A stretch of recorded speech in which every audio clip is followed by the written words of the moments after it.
Vrau i zhvjerin 35 vjeçari L të lirë ish bashkëshorten që mbante peng po negociohet për dorëzimin e tij.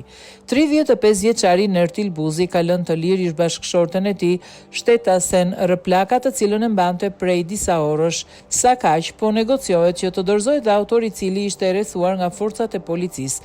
Rreth orës 5 të mëngjesit të sotëm, Nertil Buzi dyshohet se vrau me armëzjari i zhvjerin Kosta Plaka, plagosi i zhvjerën Belere Plaka, si dhe mori peng ish bashkëshorten e tij duke u larguar nga vendngjarja me makinë.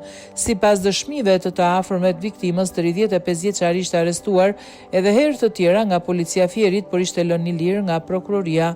Po ashtu të afërmit e viktimës pretendojnë se autori kishte kërcënuar me armëzjar ish bashkëshorten dhe ngjarja e rëndë e ndodhur sot ishte paralajmëruar.